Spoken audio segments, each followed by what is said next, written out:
జగన్మోహన్ రెడ్డి గారి అహంకారపూరిత అధికారాన్ని, నేరపూరిత సామ్రాజ్యాన్ని, అరాచకపూరిత అధికారాన్ని కూలదోశారు నిశ్శబ్ద విప్లవంతో.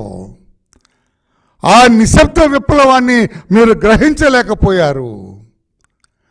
జగన్మోహన్ రెడ్డి గారి రాక్షస పరిపాలన 5 సంవత్సరాలు భరించిన రాష్ట్ర ప్రజలు నిశ్శబ్ద విప్లవాన్ని తీసుకొచ్చారు. మాకొద్దు ఈ పరిపాలన, మాకొద్దు ఈ అరాచక పాలన, మాకొద్దు ఈ నేరపూరితమైన సామ్రాజ్యం అని కూలతోశారు. ఆ విషయం తెలుసు సజ్జల రామకృష్ణారెడ్డి గారు మీకు, మీ నాయకుడు జగన్మోహన్ రెడ్డి గారికి. ఇంకా ఎందుకు బుకాయిస్తున్నారు?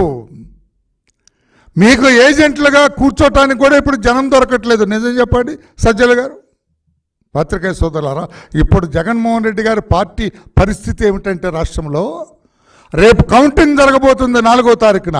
4వ తారీఖున జరగబోయే కౌంటింగ్కి ఏజెంట్లు కూడా దొరకట్లేదు వీళ్ళకి. It is very sorry. ఈ ఎఫ్ఐఆర్ ఇది చాలా బాధతో కూడుకున్న ఎఫ్ఐఆర్ ఇది.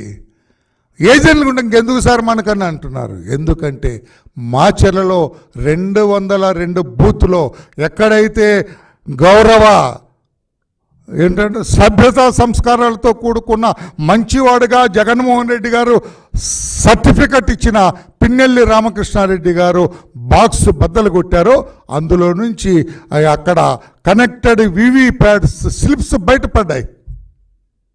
ఆ వీడియోలో చూసారో లేదో, నేను అక్కడ చూపిద్దాం అనుకున్నాను. Get it now.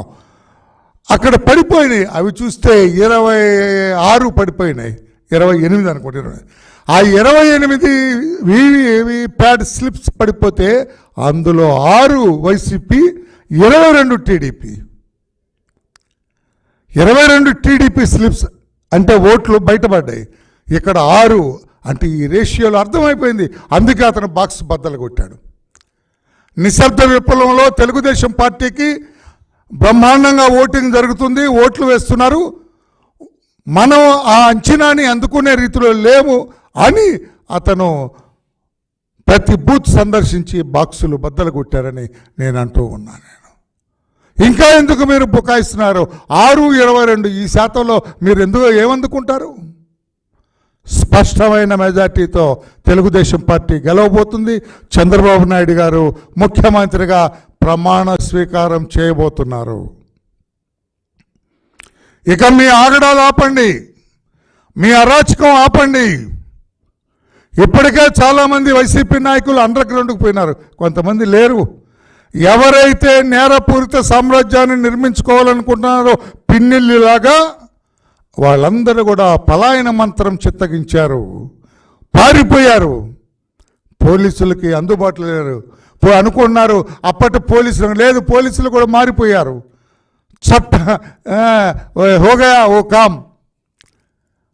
మీకు సహకరించే పోలీసులు ఈ రోజున చట్టబద్ధంగా నడుస్తూ ఉన్న సంగతి గ్రహించండి.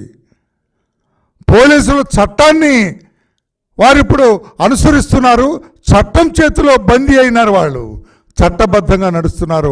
గతంలోలాగా వైసీపీకి జై కొట్టే స్థితిలో రాష్ట్ర పోలీసులు లేరు అని చెప్పి కూడా నేను తెలియజేస్తున్నా. ఈ సజ్జల రామకృష్ణ అంటే ఐ డోంట్ నో ఏమిటి అతని, నేను ఎవాల్యుయేట్ చేస్తున్నా అతని ఇంటెలిజెన్స్, అతని తెలివితేటలు ఏదని.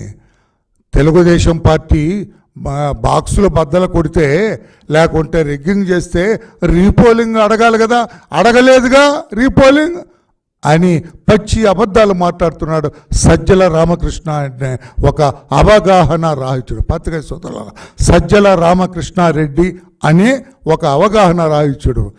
This is the letter I have submitted to CEO,